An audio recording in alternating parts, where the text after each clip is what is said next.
Screen शायद black हो गई थी।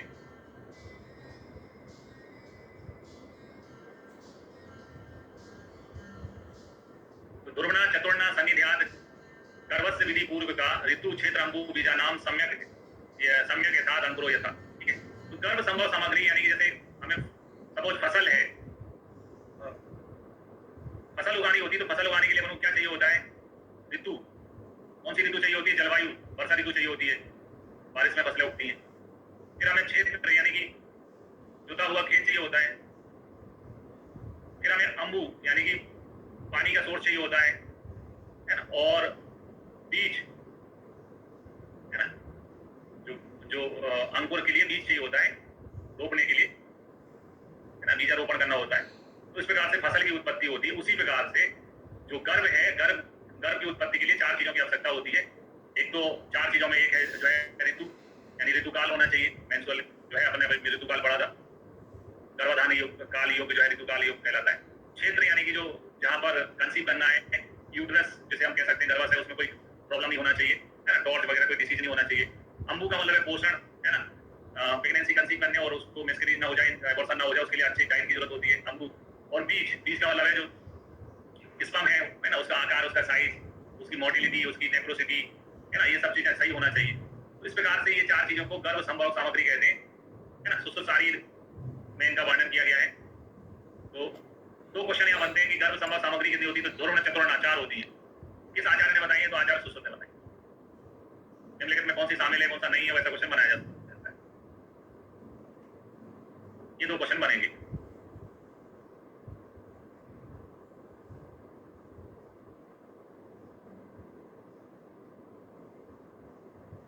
फिर आते गर्भाधान के लिए आयु। गर्भाधान अथवा जिसको हम कई जगह दूसरी जगह हमने संस्कृत में पढ़ा था मैथुन के लिए आयु है ना। गर्भाधान या मैथुन के लिए जो आयु है वो एक जैसी होती है।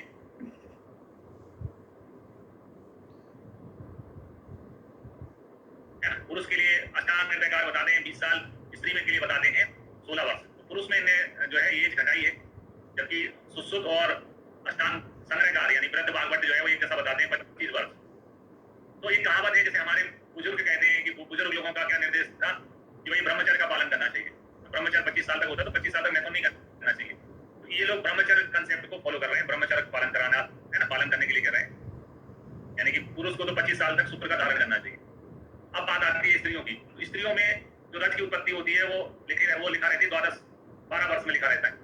लेकिन उसको 12 वर्ष में रज की उत्पत्ति होती है, उसी को डलहल आदि आचार्य जो है, डलहल जो है टीका लिखते हुए, टीका में पाठांतर करते हुए, पाठांतर यानी शब्दों को बदल देना, इसलिए ये पढ़ा जाए, पाठांतर करते हुए 12 की जगह पर क्या बोलते हैं? 12 नहीं, 12 समाज के लिए बेकार जो है हो जाएगा, क्या बोलते हैं, बेकार उदाहरण है, बेकार जो है ना, उसकी जगह इसको 16 मानना चाहिए। तो पाठांतर करते हुए 16 करवा देते हैं। तो बाकी आचार्य स्त्रियों में जो है गर्भाधान के लिए जो आयु एज काउंट करते हैं, मैथुन के लिए जो आयु कह सकते हैं, वो सभी 16 वर्ष ही मानते हैं है ना, सभी ने 16 वर्ष मानते हैं। जनक भी जो है स्त्री पुरुष के लिए 16 से 17 तक मानते हैं। और काश्यप ये कहते हैं कि 16 वर्ष में शुक्र जो है संपूर्ण रूप से विद्यमान हो जाता है पूरे शरीर में है ना, तो काश्यप भी 16 वर्ष मानते हैं। तो 16-25 एक आइडियल आंसर है, 16 और 25 एक आइडियल आंसर है। इस आइडियल आंसर में अष्टांग हृदयकांड ने थोड़ा सा अलग मत दिया है, पुरुष में 20 वर्ष बता दिया 25 की जगह।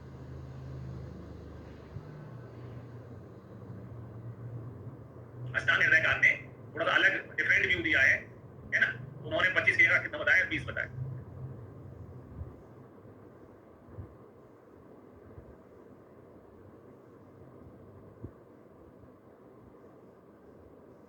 ठीक, अब आते हैं मैथुन कौन उसका पढ़ना।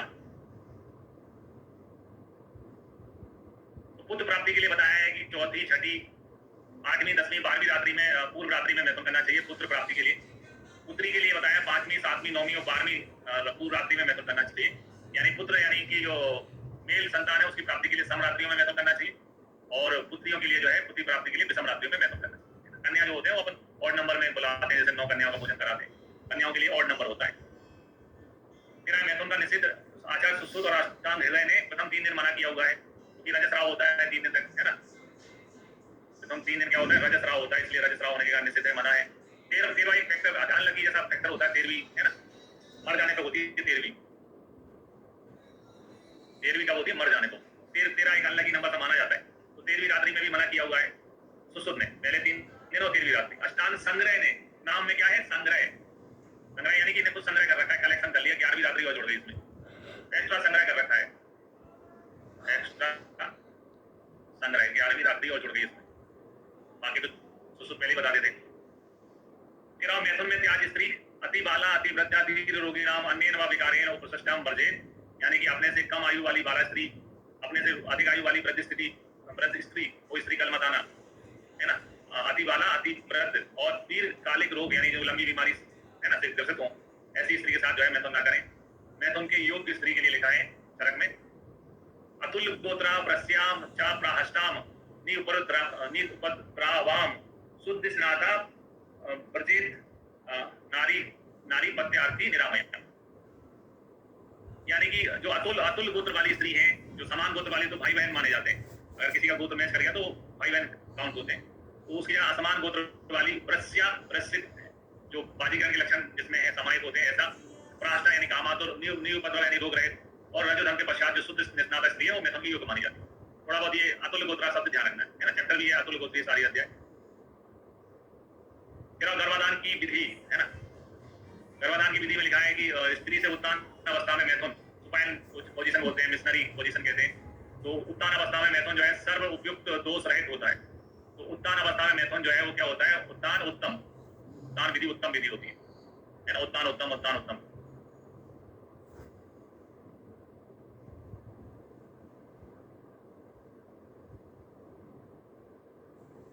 फिर अधोमुखी है ना, अधोमुखी अवस्था में न्यूच अवस्था कहते हैं, जिसमें महिला जो है सिर नीचे की तरफ होता है, अधोमुखी अवस्था में मैथुन से बाहर प्रकोप होता है।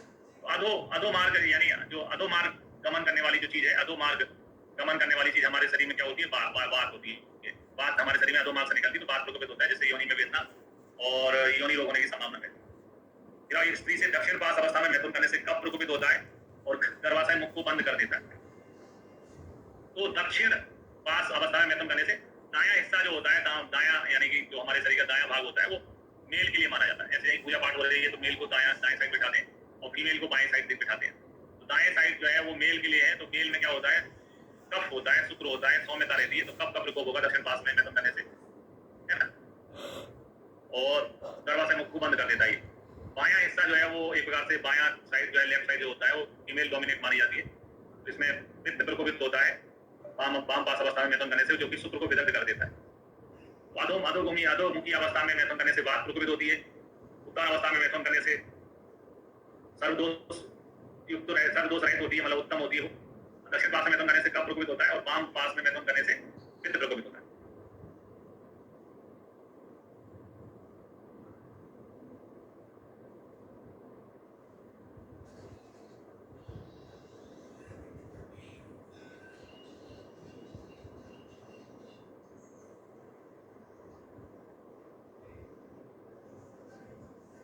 गर्भाधान के पूर्वगम क्या है, गर्भाधान से पहले कौन कौन से कर्म कराने चाहिए। तो गर्भाधान का पूर्वगम लिखा है, स्त्री पुरुष दोनों को स्नेह संशोधन कर्म कराने के बाद में गर्भाधान कराएं। पहले स्नेह शोधन कराना चाहिए, फिर शरीर का शोधन कराना चाहिए, फिर उसके बाद में संशोधन कर्म कराना चाहिए, यानी पूरा पंचकर्म करवाना चाहिए। उसके बाद में चरक ने लिखा है, पुरुष को मधुर और सिद्ध क्षीर घृत का सेवन करना चाहिए। क्षीर घृत आचार रसायन है ना, क्षीर घृत कैसे होते हैं, रसायन गुण वाले होते हैं, और क्षीर घृत जो है सौम्य होते हैं, डेयरी प्रोडक्ट है, सौम्य होते हैं, शुक्र सौम्य होता है। क्षीर सर्पी और साल्योदन बताया है, सालोदन बताया है कितने आचार सुसुप्त। तो अगर हम दूध घी और चावल मिलाएंगे तो क्या बन जाएगी, खीर। पुरुष के लिए खीर खाने को बोल रहे हैं, खीर खाना चाहिए। स्त्री में लिखा है तेल और मांस से बने पदार्थ यूज करना चाहिए। तो जैसे क्षीर घृत रसायन होता है, वैसे मांस जो होती है वो है ना ब्रश से होती है, बाजीकारक होती है। तो स्त्री के लिए ब्रश से चीज बताइए, तेल मांस। और तेल मांसोत्र, तेल और मांस, उड़द की दाल में तेल मिलाएंगे तो क्या एक प्रकार से क्या बन जाएगा, दाल बन जाएगी। स्त्री के लिए एक प्रकार से दाल खाने को बोल रहे हैं, पुरुष को खीर खाने को बोल रहे हैं। या दूसरी भाषा में बोले, पुरुष को है ना साल्य ओदन खाने को बोल रहे हैं, चावल वगैरह, ओदन खीर, और इनको है ना मांस जो है उष्ण होते हैं, तेल जो है वो उष्ण होता है, इसमें ब्रश से चीजें और उष्ण चीजें यूज की जा रही हैं।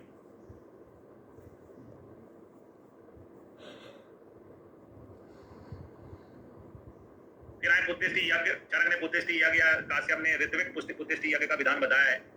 काल अवधि लिखी रजस्राव के 8 दिन से लगातार 8 दिन तक जो है उत्तिष्ठ यज्ञ चलेगा। और इस यज्ञ में जो लकड़ियां हैं वो कौन कौन सी लकड़ियां यूज की जाती है पुत्तिष्ठ यज्ञ में? तो पुत्तिष्ठ यज्ञ यानी आदमी संतान उत्पत्ति है ना चाह रहा है, इसमें इंगूदी, उदंबर, पलाश और मधुक की लकड़ियां बताई। तो अपन ने बोला यार ये हमें यज्ञ कराना, इसकी लकड़ियां कहाँ से मिलेंगी? आदमी पूछता है कोई काम नहीं होता है, तो सामने वाले ने आंसर दिया इसकी लकड़ियां जो है आपको कहाँ मिलेंगी? यूपी में मिलेंगी। यूपी जाना पड़ेगा है ना, यूपी में मिलेंगी आपको। यूपी यानी इसकी यानी इंगूदी, इसकी यानी इंगूदी, यूपी यानी उदंबर पलाश है ना, यूपी यानी उदंबर पलाश, और मिलेंगी यानी कि मधु। तो इसकी लकड़ियां कहाँ मिलेंगी? यूपी में मिलेंगी। ऐसे करके याद रखना है। मेरा घृतपान लिखा हुआ है कि पहले पुरुष घृतपान करे, उसके पश्चात में स्त्री घृतपान करे। मैथुन के लिए लिखा है घृतपान के बाद स्त्री पुरुष जो है 8 रात्रों तक सहवास करना चाहिए। कितनी रात्रियों तक? 8 रात्रि तक सहवास होता हुआ। फिर उसके बाद में संतान उत्पत्ति है ना का बताया हुआ है कि कन्या संतान कब होती है? रक्तेन कन्या अधिकेन, जब जो है शुक्र और सौणित के मिलन में आर्तों की अधिकता होती है तो कन्या पैदा होती है, शुक्र की अधिकता होती है तो जो है पुत्र पैदा होता है। फिर यमल जुड़वा संतान कब पैदा होती है? तो शुक्र आर्तव के संयोग को जब वायु 2 समान भागों में बांट देती है, ठीक है, तब जुड़वा संतान पैदा होती है। दोनों भाग में शुक्र की अधिकता रहती है, यानी कि जो लास्टूला है उसको 2 भागों में बढ़ गया और दोनों भाग में यमल है ना, दोनों भाग में शुक्र की अधिकता है तो 2 यमल पुत्र पैदा होंगे। जैसे पुरानी पिक्चर बनी है जुड़वा है ना, राम और श्याम, दिलीप कुमार की राम और श्याम।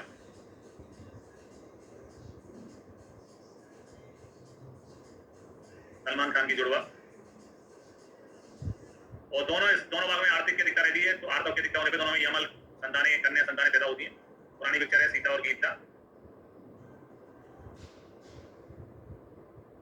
ठीक। और एक भाग में शुक्र, एक भाग में आर्थिक की अधिकता होने पर एक पुत्र पैदा होता है ना, करण जौहर के बच्चे रूबी और राहुल।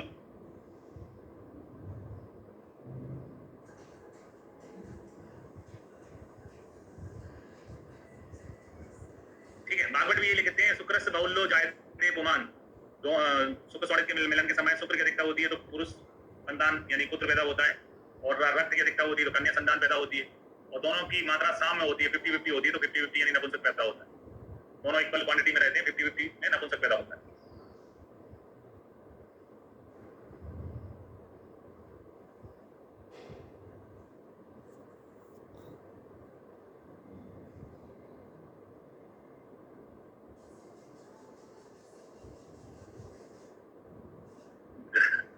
घृतपान यानी कि प्रसाद के रूप में है ना, जैसे फल घृत होता है वो संतान उत्पत्ति काल के लिए दिया जाता है, वैसे यहाँ पर पूजा पाठ में जो घृत साधित घृत होता है वो देते हैं।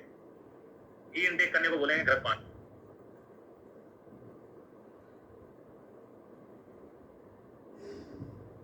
जो घी होता है घी इंटेक करने को बोलते हैं घृतपान। जैसे फल घृत होता है वो लेते हैं वंध्याष्टमी के समय।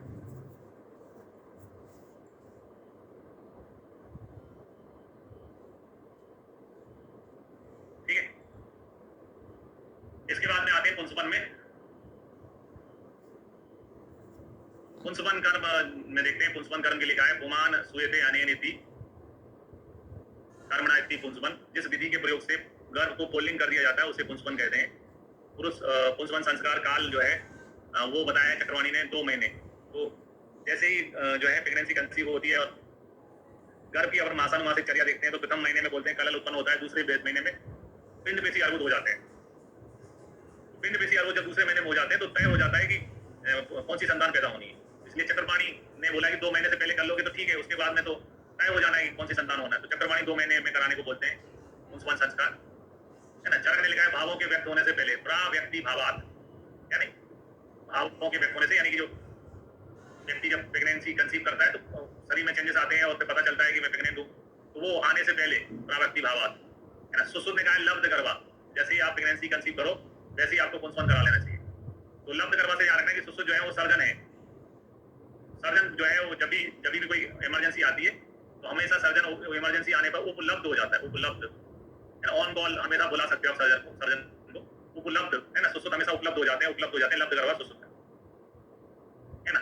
चरक में जो है अपन क्या पढ़ते हैं, चरक में फर्स्ट पार्ट पढ़ते हैं पूर्वार्ध है ना, उसी में पूर्वार्ध के सारी स्थान के चक्कर में आता है ये पुंसवन।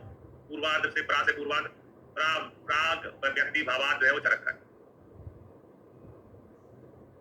अष्टांग में आते हैं, अष्टांग ने लिखा अव्यक्त माह से, अव्यक्त प्रथमे माह से, यानी कि जब भाव व्यक्त न हो, अव्यक्त, आ से अष्टांग, आ से अव्यक्त शब्द अष्टांग ने यूज किया है ना। अष्टांग ने आ से अव्यक्त, अष्टांग ने अव्यक्त शब्द यूज किया, सुश्रुत ने उपलब्ध शब्द यूज किया, चरक ने व्यक्ति भावात शब्द यूज किया है। और कभी कभी आदमी की दो गर्लफ्रेंड होती हैं, दो अफेयर चल रहे होते हैं, दो का चक्कर जो है बेकार चक्कर होता है, दो का चक्कर चल रहा है। चक्रपाणी ने दो बताए है ना, 2 महीने तक। फिर से याद करते हैं कौन ने क्या बताया है ना। चक्रपाणी जी ने बोला 2 का चक्कर 2 महीने तक। चरक ने बोला है कि चरक में पूर्वार्ध होता है, पूर्वार्ध के सारी स्थान में पढ़ते हैं अपन, तो चरक ने बोला है प्राव्यक्ति भावात। सुश्रुत ने कहा भैया कोई भी केस आएगा तो मैं उपलब्ध हो जाऊंगा, लब्ध करवा सुश्रुत का है। आ से अष्टांग, आ से अव्यक्त भाव, अव्यक्तम प्रथमे मासी हो। भागवत ने बोला है प्रथम मास में जब तक भाव व्यक्त नहीं होते उसके बाद में, उससे पहले करा देना चाहिए। सप्ताहवाद भर में जो है गर्भ कलल बन जाता है ना, उससे पहले ही करा लेना चाहिए। गर्भ पुंसवना यत् पूर्व व्यक्तते प्रयोजित।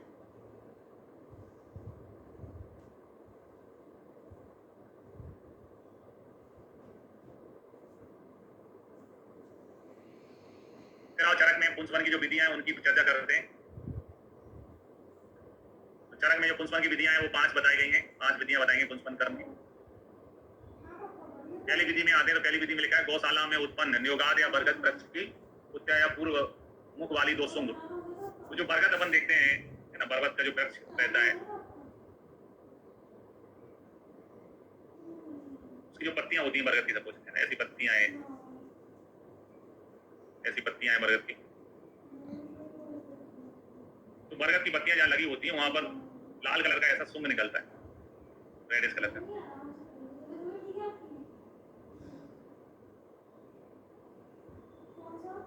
तो ये जो सुंग होता है जो कि उभार के रूप में पत्तियों से आगे रहता है, इसको अपन को यूज करना है। तो गौशाला में एक तो पहले तो जो बरगद का होना चाहिए, गौशाला का बरगद के वृक्ष की उत्तर पूर्व दिशा मुख वाली, उसमें भी वो जो उत्तर या पूर्व दिशा के मुख वाली हो, ऐसी 2 सुंग ले लो।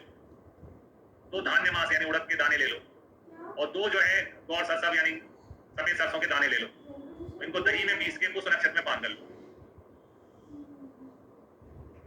ठीक है। तो उससे जो है पूर्व संतान पैदा होगी। चरक में पढ़ रहे हैं, चरक में कोई चीज 8 शर्तों वाली होना चाहिए। तो यहाँ पर पहली शर्त है कि गौशाला, दूसरी शर्त है कि भैया वृक्ष की दिशा कहाँ होना चाहिए, उत्तर पूर्व। फिर 2 और 2 4 सुंग, फिर 2 उड़द यानी 6 हो गए, और 2 गौर सरसव यानी टोटल 8 चीजें हो गई कंसेप्ट में। 2 सुंग, 2 उड़द, 2 धानमास, और सुंग का कैसे होना चाहिए, गौशाला में उत्पन्न होना चाहिए और उत्तर पूर्व दिशा वाली होना चाहिए। तो इसका पुष्प नक्षत्र में पान करने से पूर्व संतान पैदा होती है।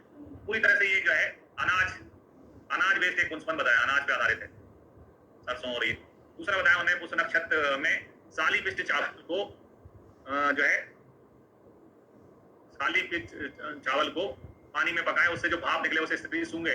जो पके हुए आटे में जल मिलाकर उसके फोए से चौकट पे गर्दन रख के अपने दाएं हाथ से दक्षिणी नासा व्यवहार में टपकाए, ठीक है। तो ये दूसरा जो है इन्होंने पुंसवन कर्म जो बताया है वो बताया है आहार का नस, सालीधान चावल है उसका आहार का नस से बताया है। तीसरा बताया इन्होंने गौशाला में उत्पन्न जीवक ऋषि का अपामार्ग सहचर, याद रखने का तरीके जीवक ऋषि अपने साथ, जीवक ऋषि अपने साथ, ऐसे करके आप ये 4 औषधियां याद कर सकते हो। जीवक ऋषि अपने साथ, ऐसे करके 4 औषधियां याद कर सकते हो। गौशाला में जीवक ऋषि का अपामार्ग सहचर, युगपद यानी एक साथ, ये 4 औषधियां एक साथ मिल जाए, अलग अलग मिल जाए, उनको इनका कल्प बनाकर, औषधियों का कल्प मिला के क्षीरपाक विधि से पुष्प नक्षत्र में पान करना चाहिए। तो तीसरा जो पुंसवन की विधि है उसको शॉर्ट में नाम दे सकते हैं औसत क्षीरपाक, औसत क्षीरपाक। इससे पहले आहार करना से था साली धान्य का, साली पिष्ट चावल का, औसत क्षीरपाक बताया है। फिर 14 कुड़य की अथवा मत्स्य छोटी मछली को 1 अंजलि जल में डालकर उस नक्षत्र में पान करें, ठीक है। तो नॉन वेज अंजलि जल है ना, का बताया 4था। 5वां बताया ने स्वर्ण रजत लोह निर्मित पुरुष आकृति मूर्ति बनाए, मतलब जैसे आपको जैसा बच्चा चाहिए, आपको सचिन चाहिए सचिन की मूर्ति बना लो, आपको विराट कोहली चाहिए विराट कोहली की मूर्ति बना लो, आपको सलमान चाहिए सलमान की बना लो, और उसको क्या करो, दूध दही जल में डुबो दो। डुबाने के बाद में है ना वो जो जल है, दूध है, दही है, उस द्रव्य को पुष्प नक्षत्र में पान कर लो, है ना। ये हो गया मूर्ति अभिषेक पान, मूर्ति का पहले अभिषेक कराया, मतलब उसको जल में डुबाया, अभिषेक के बाद में पी लिया। ऐसे करके अनाज का एक बताया है, आहार का नस्य बताया है, औसत का क्षीर पाक बताया है, अंजलि जल बताया है नॉनवेज आइटम के साथ, थोड़ा कीट या मछली के साथ, और अभिषेक मूर्ति का अभिषेक करके बुझा के तेल का उसमें दूध दही में और उसको पान करने के लिए बताया। पांचों की खासियत ये है कि जो चरक में बताए गए हैं, पांचों की खासियत है कि सभी पुष्य नक्षत्र में बताए गए हैं। पुष्य नक्षत्र जो है हर महीने आता है।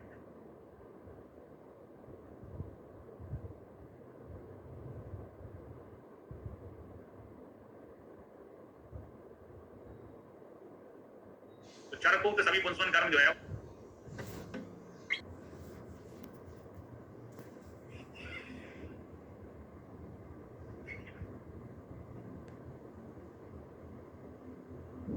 ठीक है, ये चरक की खासियत है।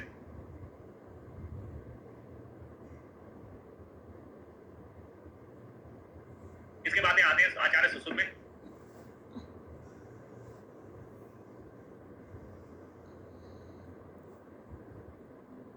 सुश्रुत में पुष्पन की एक विधि बताई गई है, उसमें लिखा है लक्ष्मणा विश्वदेवा, है ना, सहदेवा, इनमें से किसी के औसत को पीस कर नासापुट में 3 से 4 बूंद डालना चाहिए।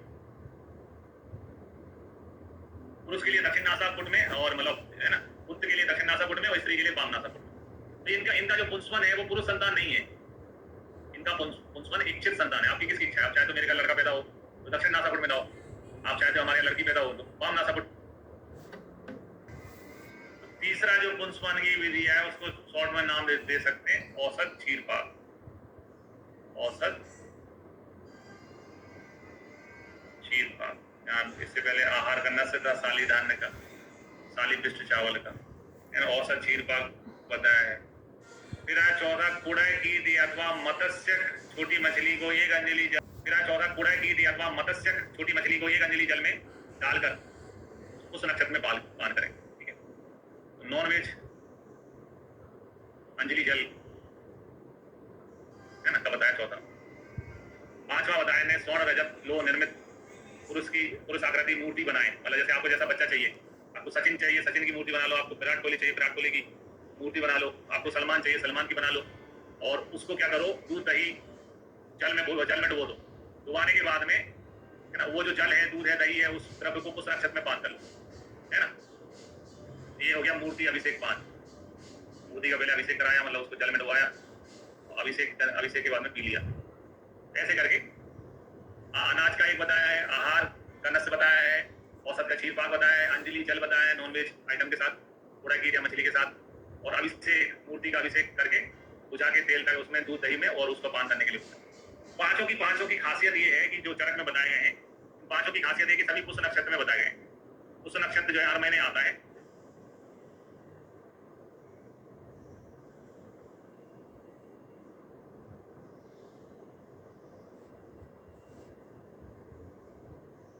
तो चरकोक्त सभी पुंसवन कर्म जो है वो कौन से नक्षत्र में कराने के लिए बोला है? पुष्य नक्षत्र में कराने के लिए बोला है।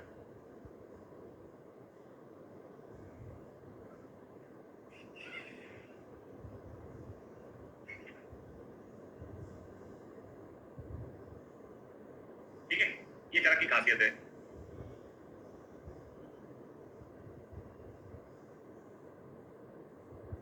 इसके बाद आते हैं आचार्य सुश्रुत में।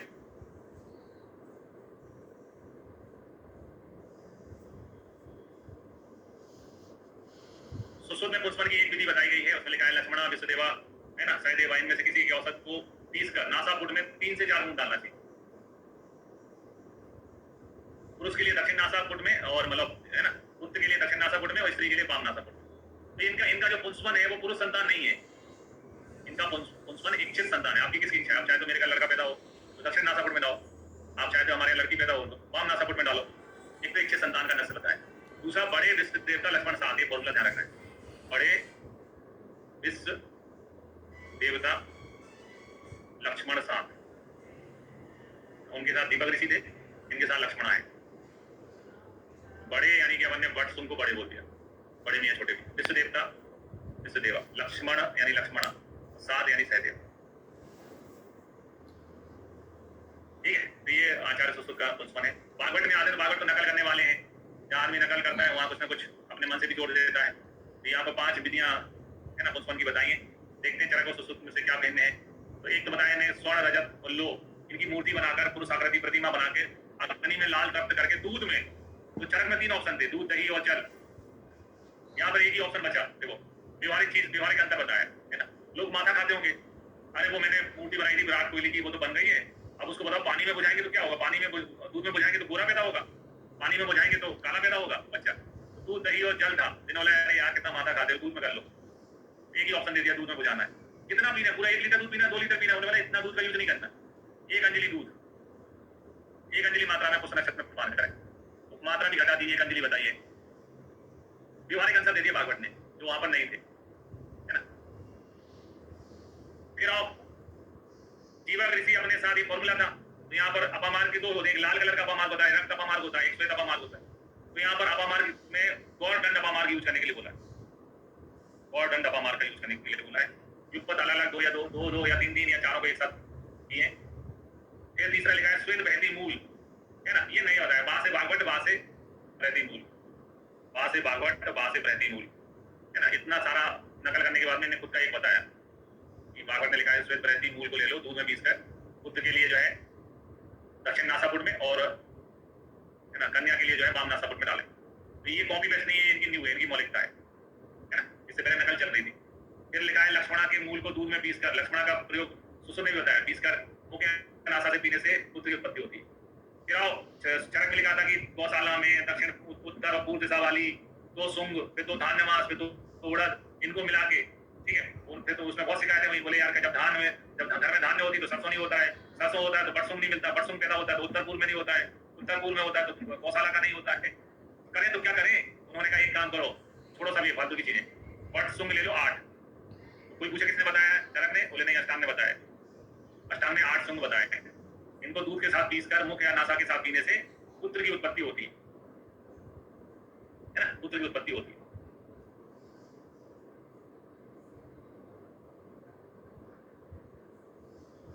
फिर आते हैं सत्तुग्रीवी गर्भा के लक्षण। प्रेगनेंसी करीब कंसीव हो जाती है तो सबसे पहले जो लक्षण आते हैं वो सत्तुग्रीवी गर्भा लक्षण कहलाते हैं। सुश्रुत में 6 है, संख्यावाची क्वेश्चन हमेशा पूछे जाते हैं, सुश्रुत में कितने बताए 6। वैसे मैं श्लोक याद करने के लिए मना करता हूँ, लेकिन यहाँ श्लोक बहुत जरूरी है।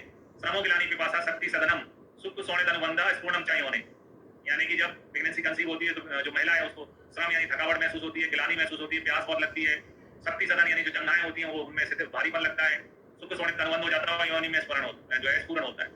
आचार्य चरक ने 8 बताए, चरक 8 चीज, कोई भी चीज 8 बताए तो कोई मतलब रोहित शर्मा छक्का मारे तो उसमें कोई है ना नई चीज नहीं है। वैसे भी चरक कोई चीज 8 बताया तो कोई नई चीज नहीं है, उनके लिए 8 ही बताते हैं वो। तो निष्जीविका यानी थूकने की इच्छा होना, गौरव है, तप तृप्ति है, अंगसाद है, तंद्रा प्रहर्ष, हृदय व्यथा होना वो शुक्र के विक धारण करने का भी लक्षण है। हृदय व्यथा इंपोर्टेंट है, ये आचार्य चरक ने बताया सत्तुग्रीवित में।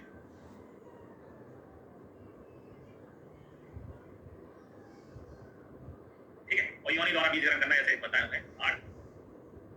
सुसुप्त में आए तो सुसुप्त ने व्यक्त गर्भा के लक्षण बताए। व्यक्त गर्भा यानी कि एक पहले स्टार्टिंग में जब महिला को ही पता चलता है कि वो प्रेगनेंसी कंसीव की है तो सत्तु गर्भा कहलाती है। व्यक्त गर्भा यानी शरीर में चेंजेस आने लगते हैं, वो व्यक्त गर्भा काल कहलाएगा। तो सुसुप्त ने 7 बताए। स्तन्यो कृष्णता, कृष्ण मुखता, स्तन्यो जो स्तन होते हैं, ब्रेस्ट जो होते हैं, ब्रेस्ट के जो निपल्स होते हैं, निपल्स के चारों ओर डार्क सर्कल बनने लगते हैं, है ना। उसका पीछे रीजन होता है मॉन्टिगो टवर्कल बोलते हैं उनको। मॉन्टिगो टवर्कल्स आने से ब्रेस्ट में जो निपल है, निपल के आसपास ब्लैकनेस आने लगती है, मॉन्ट भी काले होने लगते हैं। तो स्तन्यो कृष्णता है ना। सुसुप्त में केवल स्तन्यो कृष्णता लिखा हुआ है, और चरक में स्तन्यो मुख और ओष्ठ कृष्णता भी लिखा है। जरा मॉर्निंग सिकनेस रहती, प्रेगनेंसी जब कंसीव हो जाती है तो मॉर्निंग सिकनेस टर्मिनोलॉजी यूज की जाती है, मॉर्निंग सिकनेस मिलती है। तो जब सुबह सुबह उठते हैं तो आंखें खुलती नहीं है, पक्ष में यानी जो है आंखों की पलकें चिपकती हैं आपस में, उसके लिए लिखा है अक्षी पक्षमाणानी आज से सम्मिलिते, आंखों की पक्षें आपस में मिल जाती हैं। इसके अलावा हाइपरग्रीमेमेसिस यानी कि एकाएक जो है उल्टी होने लगती है, छर्दी होने लगती है। शुभ गंधों से उद्विग्न होता है, क्योंकि एलर्जिक कंडीशन भी हो सकती है, कभी कभी कोई गंध आपको एलर्जी कर सकती है, तो शुभ गंधों से उद्विग्न होता है।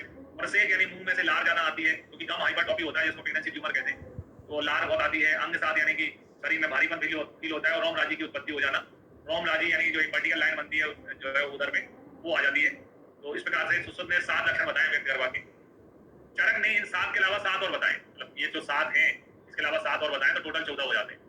तो 7 और ऐसा क्या बताएं, पाद सो पैर भारी हो जाना, एक टर्मिनोलॉजी यूज की जाती है मतलब आम भाषा में। बहू के पैर भारी हो गए यानी बहू जो है गर्भवती है। पैर भारी होने की वजह कंसेप्ट ये है कि जब प्रेगनेंसी कंसीव हो जाती है तो उस समय शरीर को बहुत अधिक प्रोटीन रिच डाइट की आवश्यकता होती है, और शरीर में जब प्रोटीन की कमी होती है तो हमारे शरीर में एडिमा आ जाता है। एडिमा मतलब सूजन आ जाती है, इसलिए पैर भारी हो जाना, ऐसा टर्मोलॉजी यूज की जाती है, पाथ सो देखने को मिलता है। अम्ल कामिता, खट्टा खाने की इच्छा होती है क्योंकि हमारे शरीर में प्रेगनेंसी में हीमोग्लोबिन काउंट जो है, हीमोग्लोबिन परसेंटेज घटता है और आयरन की आवश्यकता होती है हीमोग्लोबिन बढ़ाने के लिए। आयरन जो है विटामिन सी के प्रेजेंस में एब्जॉर्ब होता है, इसलिए हमारे अचार खट्टा खाने की इच्छा होती है। अरुचि होती है, कभी कभी खाना खाने की इच्छा नहीं होगी, स्तन में दूध की प्रवृत्ति होने लगती है, हार्मोनल चेंज आते हैं, आर्तव आना बंद हो जाता है और योनि का विस्तृत होना, ऐसे करके 14 लक्षण आचार्य जो है चरक ने केवल सुश्रुत में 7 बताए थे, चरक में 14 बताए। बागवट में आते तो बागवट नकल चाहिए, उनके बाद दोनों के नोट्स थे, चरक का भी सुश्रुत का भी, दोनों मिक्स करा दिए। सत्वग्रीवत के 10 लक्षण बताए, जिसमें लिखा है योनि द्वारा बीज का ग्रहण करना, संभोग से तृप्ति, गुरुता, स्फुरन, सोना का अनुबंध हो जाना, हृदय स्पंदन, हृदय में धड़कन, हृदय स्पंदन सब यूज किया है, तंद्रा, तृण, गिलानी और रोमहर्ष। ठीक है, तो एक आचार्य बताते थे, अगर अपन ऊपर पढ़े तो एक आचार्य बताते थे पिपासा, दूसरे आचार्य बताते थे तृप्ति, सुश्रुत बताते हैं पिपासा, चरक बताते हैं तृप्ति। इन्होंने दोनों को ले लिया, संभोग से तृप्ति लिख दिया, तृण यानी पिपासा भी लिख दिया। तो बागवट के बाद दोनों के नोट्स है, दोनों चीज बता दी, तृण भी बता दिया और तृप्ति भी बता दी। इसी के अलावा एक आचार्य बताते थे गिलानी, गिलानी का मतलब है दुख, आज मुझे इस काम पे गिलानी है, तो एक आचार्य गिलानी बताते थे, दूसरा बताते थे प्रयास खुशी। ठीक है, तो आदमी को जब खाने के लिए पैसा होता है तो भैया संतान नहीं पैदा होने वाली है तो खुशी होती है, खुद खाने को नहीं, खुद बेरोजगार है, बच्चे को कैसे संभालेगा तो दुखी हो जाता है। सुश्रुत में गिलानी सकते हैं और चरक में है प्रयास, इन्होंने दोनों बता दिए, गिलानी भी बताया और प्रयास के यहाँ रोमहर्ष भी बताया। बागवट है ना, दो को साथ लिया, दोनों बता दिए। क्या है, व्यक्त करवा में क्षमता, गरिमा और मूर्छा, ये लक्षण और बताए। कभी कभी कोई पुरानी पिक्चरों का सीन देखना है ना, ये जो हीरोइन है वो किसी परिवार से संबंध कर दिए, काय को पता चलता है वो माँ बनने वाली है, तो क्षमा पहुंचे आपकी गरिमा को ठेस नहीं पहुंचे तो व्यक्ति जो है प्रेगनेंसी में बेहोश भी हो जाता है। तो क्षमता, गरिमा, मूर्छा ये और बताएं बागवट ने। इसके अलावा खर्दी, अरोचक, प्रसेक, सदन, जम्बा, रोम राजी का प्रकाशन होना, तो जम्बा ही एक बताया हुआ है, एक्स्ट्रा शब्द है ना। अम्ल चीजों की खाने की इच्छा होना, स्तन में पीने आ जाना, स्तन चुप मुख में कृष्णता हो जाना, पैर भारी हो जाना, बात सो, अन्य विधाय और श्रद्धा विविधात्मका, यानी कभी खट्टा खाने की इच्छा होना, कभी पिज्जा खाने की इच्छा होना, कभी बर्गर, कभी रसगुल्ला, कभी आइसक्रीम, तो खाने के प्रति श्रद्धा यानी कि जो है चॉइस चेंज होती रहेंगी, ऐसे करके 15 लक्षण आचार्य बागवट ने बताए। तो बागवट के हिसाब से जो आपको याद करना है वो ये 3-4 याद करना है, जो हमने टिपिकली थोड़े नए शब्द यूज किए हैं वो है क्षमता, गरिमा, मूर्छा, जम्बा, ये थोड़ा याद, बाकी जब चरक की नकल की है। ठीक है, ब्रेक लेते हैं, ब्रेक के बाद इसे आगे कंटिन्यू करेंगे।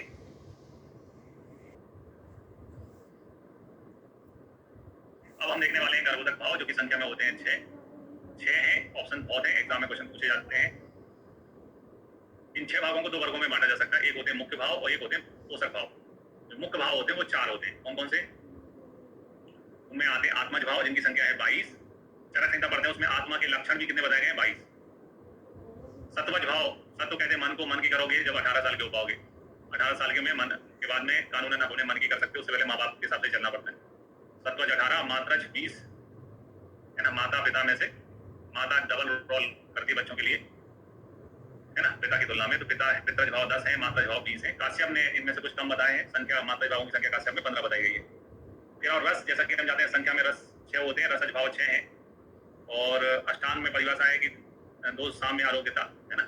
सातमज भाव जो है वो कितने 8 है। कौन सा फिगर जो है वो ऐसा कौन सा फिगर है जो चरक को 7 में है ना, चरक जी को अच्छा लगता है, चरक जी के लिए 7वां फिगर जो है 8 है, चरक जी के लिए 7वां फिगर 7वां नंबर 8 है। ठीक है, अब आते हैं इनके डिटेल्स में, क्योंकि सब क्वेश्चन बहुत बनते हैं तो ऑप्शन पहले से तैयार है, ABCD करके अपन कौन सा भाव है ऐसा पूछ सकते हैं। तो चरक में आते हैं, तो चरक में मात्रज भावों की संख्या 20 बताइए, सुश्रुत में भी 20 बताइए। क्या चीजें मात्रज भावों में आते हैं उनको देखते हैं। चरक में मात्रज भावों में बताए गए हैं 20 चीजें। इसमें धातुओं में त्वचा, रस की जगह त्वचा लिखा हुआ है, रस नहीं लिखा है, रस के स्थान पे क्या लिखा है, त्वचा। रक्त, मांस, मेद, धातुओं में रक्त में रक्त धातु, मांस, मेद धातु। अस्थि तो कठोर होती है ना, अस्थि मृदु नहीं होती, माता से मृदु भाव प्रपेद मिलते हैं। रक्त, मांस, मेद, मज्जा है ना। चरक ने मज्जा नहीं बताया, सुश्रुत ने त्वचा नहीं बताया है ना, इन्होंने त्वचा यूज बताया, इन्होंने मज्जा बताया, बाकी तीनों कॉमन है, रक्त, मांस, मेद दोनों ने बताए, दोनों ने बताया। ठीक है, तो ये मृदु भाव होते हैं शरीर के, जो मात्रज भावों में आते हैं। और कोष्ठांग आते हैं, कोष्ठांग में हृदय, यकृत, क्लिया, नाभि, गुदा, ये सारी चीजें आती है ना। और चरक में कोष्ठांग के अलावा बपा और जोड़ा है ना। क्या जोड़ा है? बपा। बपा यानी ओमेंटम को कहते हैं, जो कवरिंग होती है अपनी उदर गुहा और के अंदर जो अंग होते हैं वो आपस में टकराए नहीं, उनके लिए जो कवरिंग होती है वो बपा कहलाती है। कुल मिला के जो है रक्त, मांस और मेद धातुओं में माता से प्राप्त होती है। कौन सी धातु पिता से प्राप्त होती है? तो देखो अस्थि कठोर है ना, अस्थि दृढ़ होती है, तो स्थिर भाव, दृढ़ भाव पिता से पैदा मिलते हैं। शुक्र और सौणित के मिलन से गर्भ की उत्पत्ति होती है। शुक्र पिता प्रदान करेगा। शुक्रज धातु भी क्या होती है? पितरज भाव होती है ना। तो दो धातु पितरज में है, बाकी धातुएं मात्रज में है। मतांतर है मज्जा में, मज्जा बताइए सुश्रुत में, और रस की जगह रक्त जो है रससार को त्वकसार को रससार भी कहते हैं, है ना। तो रस के यहाँ त्वक लिखा है चरक में, बाकी तीन कॉमन है, रक्त में जो है और मांस, ये दोनों आचार्य बताते हैं।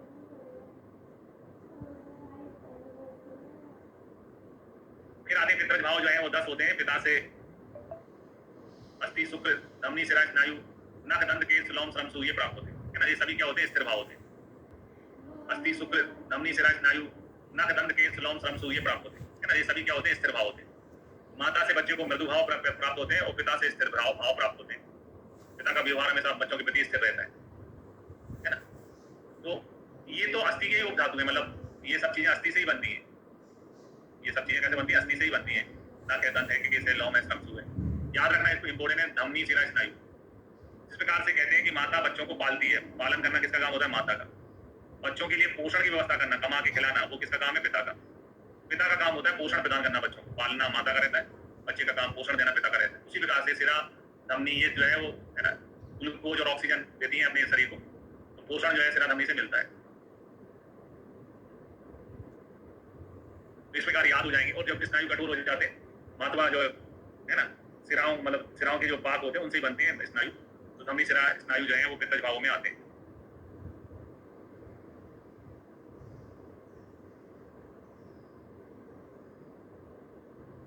इसके अलावा नख दंत केश लोम श्रमसु ये सब, है ना, अस्थि से बनते हैं। तो अस्थि जो है कठोर भाव है, स्थिर भाव है, पिता से प्राप्त होता है। ये सब जो है पित्तज भावों में आते हैं। फिर आते हैं रसज। रसज भाव 6 होते हैं हमारे शरीर में, है ना। रस की संख्या भी 6 मानी गई। रसज भाव 6 होते हैं। उनसे रस का मतलब आहार है। आहार से हमारे शरीर में क्या परिवर्तन आता है? फूड से हमारे शरीर में क्या परिवर्तन आता है? फूड से शरीर की वृद्धि होती है ना। फूड जब तक खाते हैं जब तक हमारे प्राण चलते हैं, अन्यथा मृत्यु हो जाती है। तो रस के साथ में प्राणानुबंध आता है भाव, है ना। रस से शरीर की तृप्ति होती है, पुष्टि होती है। रस के प्रति उत्साह होता है, यानी कि खाने के टिफिन में क्या आया है, मम्मी आज खाने में क्या बनाया है, खाना क्या बना है, ये उत्साह से पूछते हैं बच्चे, आज खाने में क्या बना है, आज खाने में क्या है, टिफिन में क्या है। तो रस यानी आहार रस की बात हो रही है ना। आहार रस के प्रति जो है वो उत्साह रहता है। उसी से हमारी शरीर की वृद्धि होती है, पुष्टि होती है, प्राण का अनुबंध रहता है। अगर कोई व्यक्ति खाना नहीं खाए 10 से 12 दिन, आमरण अनशन में बैठ जाए तो मर जाएगा वो। तो प्राण का अनुबंध भी रस से रहता है ना। आचार्य सुश्रुत ने भी लिखा है, शरीर का उपचय शरीर के बल वाणी स्थिति हानि जो है रस पर डिपेंड करती है। तो बल वाणी इंपॉर्टेंट है, क्योंकि जब आप अच्छा खाते हो तो अच्छा शरीर रहता है, अच्छा कलर रहता है। मजदूर का चेहरा अलग पिचका हुआ रहता है, मॉडल का चेहरा अलग चमकता है। बॉडी दोनों की होती है, कलर का अंतर क्या में होता है? वर्ण में।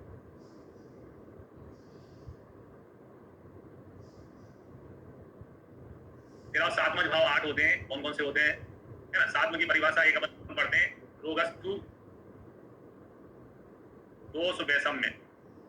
रोग जो है दोष वैषम्य से होता है। रोगस्तु दोष वैषम्यम, दोष साम्य आरोग्यता, यानी कि अब जब दोषों का साम्य होता है, संतुलन होता है, तो हमारे शरीर में आरोग्यता रहती है। यह अष्टांग का श्लोक है, यानी कि साम्य होना किसका लक्षण है? आरोग्यता का लक्षण है। तो ये सातवां भाव में आरोग्य आता है ना। सातवां भाव में आरोग्य आता है ना। आचार्य सुश्रुत भी बताते हैं सातवां भाव में आरोग्य आता है। ठीक है। इसके अलावा सातवां भाव के लक्षण और क्या है? जब आदमी आरोग्य यानी फिट रहेगा, फिर व्यक्ति के अंदर ना तो आलस्य होगा, ना तो लालच होगा, आलोलुपता, उसका बीज अच्छा होगा, उसकी इंद्रिय अच्छी होगी, उसका स्वर अच्छा होगा, उसका वर्ण अच्छा होगा, उसकी उसी अच्छी होगी। तो ये बीज संपद, स्वर संपद, वर्ण संपद होता है सातवां। इंद्रिय स्वास्थ्य का मतलब कई आचार्य निकालते हैं मानसिक स्वास्थ्य, मानसिक रूप से भी अच्छा रहता है। इसकी जगह सातवां में आरोग्य के अलावा सुश्रुत ने बल वर्ण भी बताया और मेधा बताया। मेधा यानी कि मानसिक विकास, मानसिक बुद्धि। अगर आप जो है ना एग्जाम टाइम में बीमार हो जाओ, कल परसों एग्जाम है और आज आपकी हालत खराब हो जाएगा, तो दिमाग उतना नहीं चलेगा, आपका परफॉर्मेंस एग्जाम में उतना नहीं आता है। इसलिए सातवां का लक्षण आरोग्य है। आरोग्य से मेधा है, मतलब वो बच्चे इंटेलिजेंट होते हैं जो हेल्दी रहते हैं, बीमार नहीं पड़ते। फिर सातवां भाव जो है वो 22 होते हैं। आत्मज भाव में आते हैं। सातवां के बाद आत्मज भाव 22 होते हैं। आत्मा के जो 22 लक्षण चरक ने बताया वही के वही उन्होंने इसमें बताए हुए हैं 22 लक्षणों में। प्राण, अपान, प्रेरण, धारण, विभिन्न योनियों में जन्म।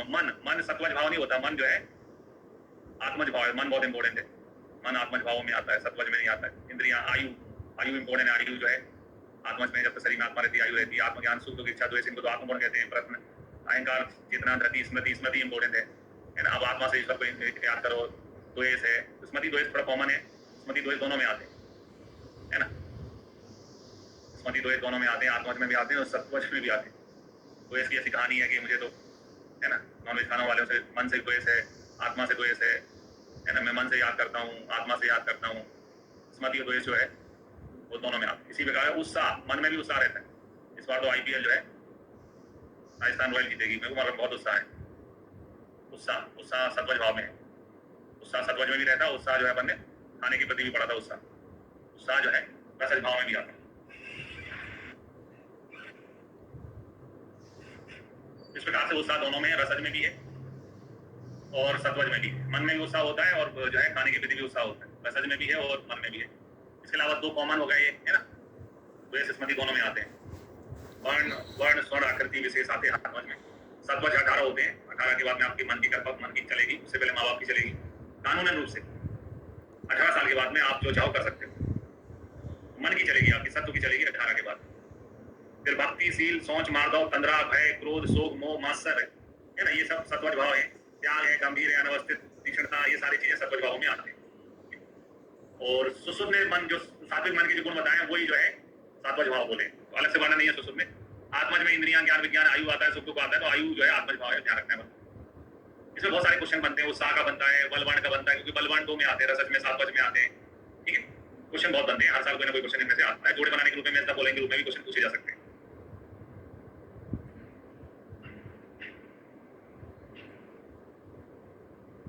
अब आते हैं गर्भलिंग विनय में।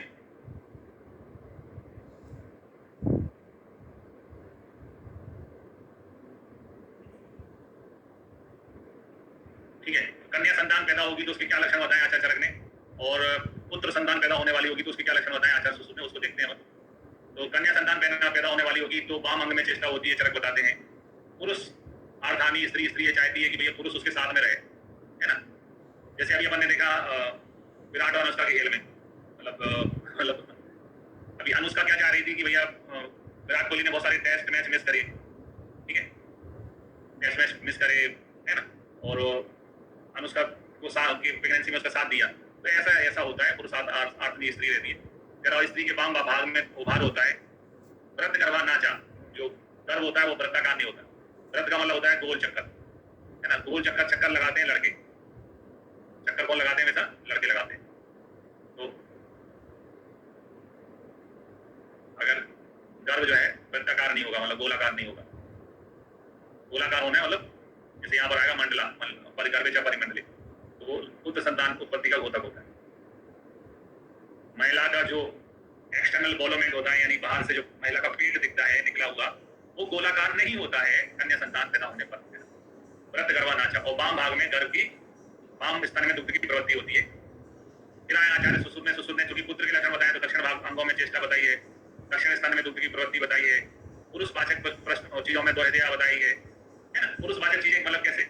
जैसे आपने कहा कि महिला जो है वो कह रही कि मुझे गुलाब जामुन खाना है, जाओ मेरे लिए गुलाब जामुन लेके आओ। तो गुलाब जामुन अच्छा लगता है कि अच्छी लगती है? अच्छा लगता है, पुरुषवाचक है। आज मुझे मूंग की दाल खाना है, मूंग अच्छा लगता है कि अच्छी लगती है? मुझे आइसक्रीम खाना है, आइसक्रीम अच्छा लगता है कि अच्छी लगती है? पुरुषवाचक है। इस प्रकार से पुरुषवाचक पदार्थों में दोहदया होती है ना। स्वप्न में कमल देखता है तो कमल को बना दो कमल सिंह, है ना, कमल सिंह जैसे हमारे यहाँ चपरासी का नाम है कमल सिंह। उत्पल को बना दो उत्पल दत्त, पुराने एक्टर है उत्पल दत्त। कुमुद को बना दो कुमुद बिहारी पाठक। सबको मेल बनाओ सबको, तो ये सब मेल है। कमल सिंह, उत्पल दत्त, कुमुद बिहारी, है ना। स्वप्न में कमल देखना, उत्पल देखना, आम्रतक देखना जो है ये पुरुष संतान उत्पत्ति का गोत्र है। पुत्र पैदा होने वाला है। यदि स्त्री अपने सपने में देख रही है कि कमल का फूल देख रही है, उत्पल देख रही है, तो पुत्र पैदा होने वाला है। इसके अलावा प्रसन्न मुख बढ़ना, है ना, जब मेल संतान पैदा होने वाली होती है तो स्त्री जो है प्रेगनेंसी के पीरियड में खुश रहती है, खुशी रहती है, उसके चेहरे पे हैप्पीनेस झलकती है, स्माइली फेस, है ना, हैप्पी फेस देखेगा। फिर आते बागवट ने पुत्र और पुत्री दोनों के लक्षण बताए, पुत्र संतान के भी बताए, कन्या संतान के भी बताए, है ना। चरक बता रहे थे पुत्री के और सुश्रुत बता रहे थे पुत्र के। तो पुत्र के लिए लिखा है दक्षिण स्तन में स्तन की प्रवृत्ति होना, यानी दाहिने स्तन में स्तन का आना, दक्षिण पार्श्व अंगों में चेष्टा होना, उन्नाम दोहदया प्रश्नकर्ता, स्वप्न दर्शनी, स्वप्न में पुरुषवाचक चीजें देखना, दक्षिण कुक्षी में उभार होना और गर्भे या परिमंडली, गर्भ का गोलाकार होना, है ना, गोला यानी चक्कर कौन लगाते, लड़के लगाते। इसके विपरीत लक्षण, लक्षण स्तन की जगह वाम स्तन में स्तन की प्रवृत्ति होना, वाम भाग में चेष्टाएं होना, है ना, ये सब कन्या संतान के लक्षण होते हैं। इसके अलावा स्त्री इच्छा इच्छिति नर संगीतम, यानी कि स्त्री ये इच्छा कर रही है कि भैया उनका पति प्रेगनेंसी में उनके साथ रहे, काम धंधा छोड़ के, इसका मतलब कन्या पैदा होने वाली। क्यों भैया, एक तो वो खुद शादी से पहले वो खुद कन्या थी, ऊपर से घर में भी कन्या है, तो दो कन्याएं हैं घर में, तो एक तो कोई मेल उसके साथ होना चाहिए ना प्रोटेक्शन के लिए, मतलब ऐसा कहते हैं ना महिलाओं की रक्षा के लिए कोई तो होना चाहिए मेल। तो प्रेगनेंसी में अगर गर्भवती महिला के गर्भ में कन्या संतान होती है तो उसकी ये प्रबल इच्छा होती है कि उसका पति उसके साथ में रहे, ड्यूरिंग द फेज, डिलीवरी वाले फेज में या जो भी टाइम है उसमें साथ में रहे। इसके अलावा हम जैसे किसी के यहाँ कोई प्रेग्नेंट लेडी है, उसके घर जाते हैं शाम को मिलने के लिए, और उनके घर में डांस इंडिया डांस चल रहा है ना, सारे काम अप्पा चल रहा है, चक धूम धूम चल रहा है, इसका मतलब है कन्या संतान पैदा होने वाली है ना। नाचने में, गाने में, डांस करने में रुचि दिख रही है, माला पहनने में, तो फिर कन्या संतान पैदा होने वाली, पूरी डांसर जो है पूरी बराबर बनने वाली है।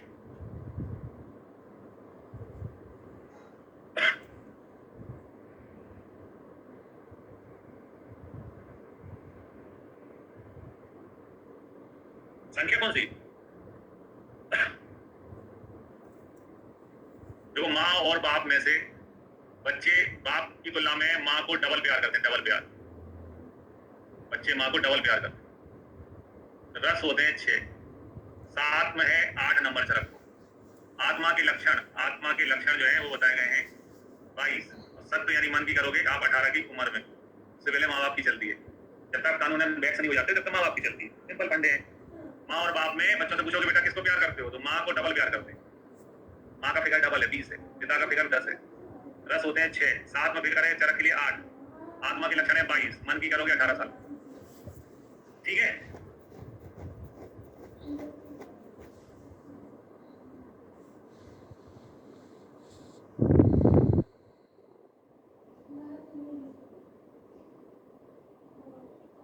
ठीक है।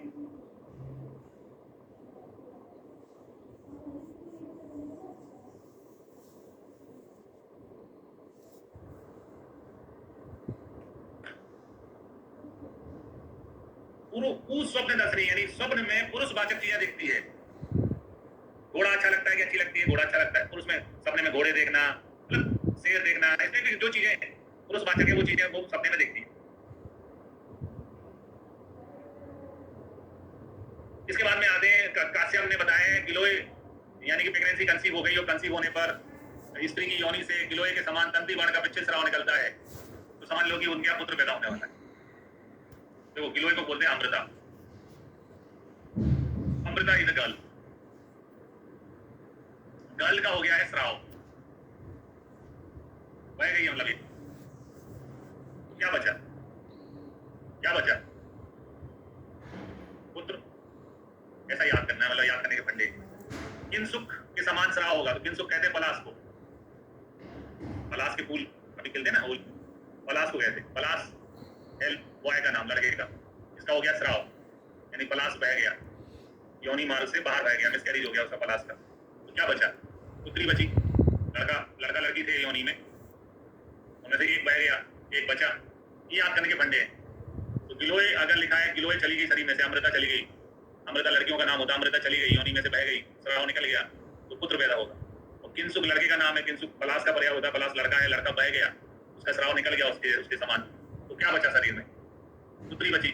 ये याद करने के तरीके देखो, डीपनेस में मत जाना है ना, फंडे याद रखना, डीपनेस में मत जाना। ये बहुत इंपॉर्टेंट, बहुत पूछे जाते हैं एग्जाम में, है ना।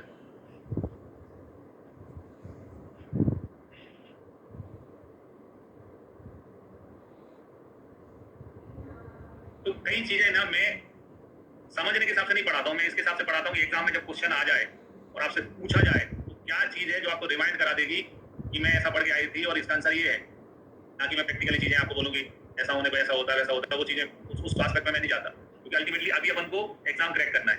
बाकी अल्टीमेट नॉलेज हासिल करने का तो फिर आपको 3 साल मिलेंगे जब पीजी करते रहोगे। ठीक है, अब आते हैं यमक संतान यानी जुड़वा, ट्विंस। ट्विंस कब पैदा होते हैं, ट्विंस जुड़वा संतान कब पैदा होती है। जुड़वा की निशानी बताई उनने, यस्या मध्य निम्नम त्रोणीभूतम, तो द्रोणी कहते हैं नाव को। द्रोणी का मतलब क्या होता है? नाव। नाव नहीं समझ में आया? Boat. Aman Gupta, boat. Boat कैसी होती है? ऐसी। ये बोट पानी में कब सर्वाइव कर पाती है? जब दोनों, यहाँ पर अगर बोट में एक किनारे में एक व्यक्ति बैठा है तो ये बोट हिल जाएगी, गिर जाएगी नीचे। तो बोट कब बैलेंस होती है? जब दोनों तरफ कोई बैठा हो। अक्सर आप कहीं गए होंगे बोट में, तो दोनों तरफ कोई ना कोई बैठा होता है, तब जाके बोट बैलेंस होती है। नाव जो होती है, नाव में अगर एक तरफ एक व्यक्ति बैठा होगा, दूसरी तरफ कोई नहीं बैठा होगा, तो नाव पलट जाएगी। तो नाव को बैलेंस करने के लिए, नाव यानी उसको संस्कृत में द्रोणी कहते हैं, उसको बैलेंस करने के लिए दोनों दो व्यक्ति बैठे होने चाहिए, एक साइड एक साइड। तो यस्य मध्य निम्नम द्रोणीभूतम उदरम, द्रोणी के समान उदर दिखाई दे रहा हो, बोट के समान उदर दिखाई दे रहा हो, इसका मतलब जुड़वा संतान पैदा होनी। इसका मतलब क्या है? युग्मा प्रसूति। युग्म का मतलब होता है जुड़वा, जुड़वा बच्चे पैदा होते हैं। द्रोणी के जैसा उदर दिखता है गर्भवती महिला का। तो इसके अलावा भागवत भी कहते हैं यस्य पार्श्वे द्वयी उन्नाम कुक्षो द्रोणीयामिव, द्रोणी के समान जो है कुक्षी दिखती है, तो उसको इसका सूचक है वो जुड़वा संतान होने का सूचक है। इसके अलावा जब जुड़वा संतान होगी तो टाइम जो आपके एब्डोमेन पार्ट पे प्रेशर बनेगा, तो जो वर्टिकल लाइन बननी है जिसको रोम राजी कहते हैं, वो नीचे चली जाएगी। तो जुड़वा संतान में रोम राजी भवेत निम्न, रोम राजी नीचे हो जाती है, रोम राजी भवेत निम्न, ये भी यह संतान की उत्पत्ति का लक्षण है। अब आते हैं नपुंसक।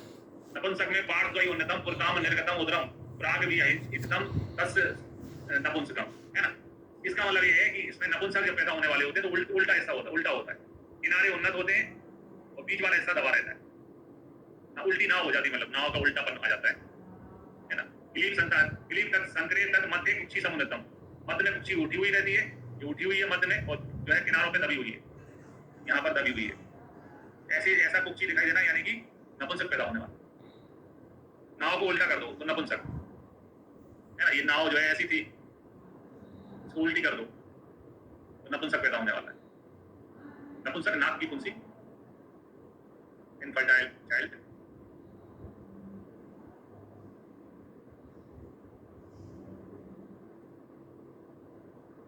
ठीक है, फिर आते हैं गर्भासन।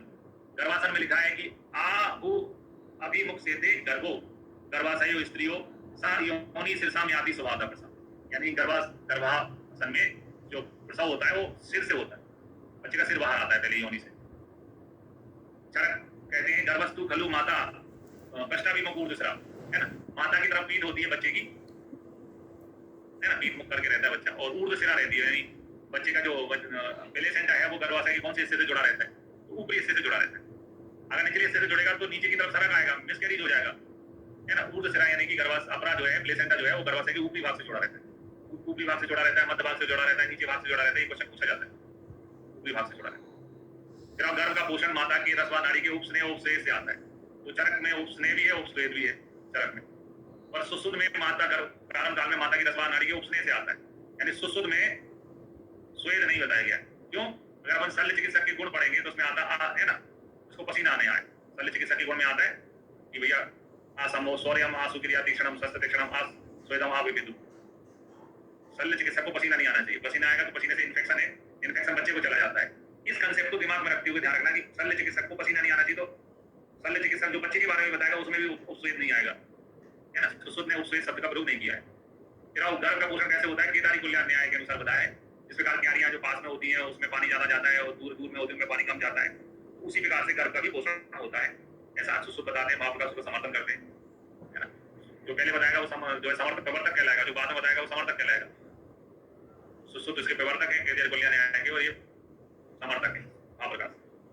ठीक, तो आज के लिए इतना ही, कल इससे आगे देखते हैं।